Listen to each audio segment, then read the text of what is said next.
Bonjour, revenons sur quelque chose d'un petit peu plus basique aujourd'hui, le lipome.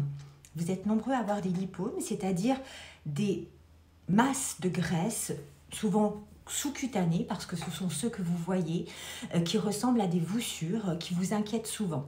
Le lipome se différencie et est souvent confondu avec un kyste sébacé.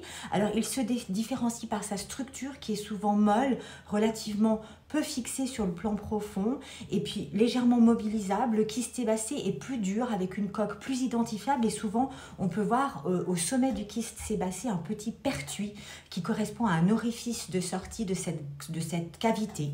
Donc le lipome, c'est une tumeur bénigne, le plus souvent sous-cutanée, mais qui peut être sur un organe, qui peut jouxter un organe, qui peut être dans un muscle, qui peut même être osseux. Il ne faut pas trop s'inquiéter. En général, nous les chirurgiens, nous rentrons en matière pour les enlever lorsque ceux-ci deviennent vraiment inesthétiques.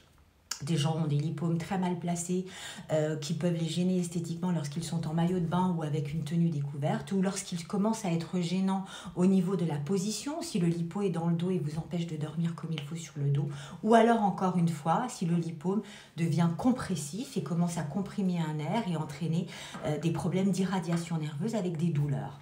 Donc le lipome, c'est une tumeur graisseuse bénigne, le plus souvent sous-cutanée, qui se traite par chirurgie et non par lipoaspiration parce que le risque de récidive est alors trop important. Voilà, bonne journée.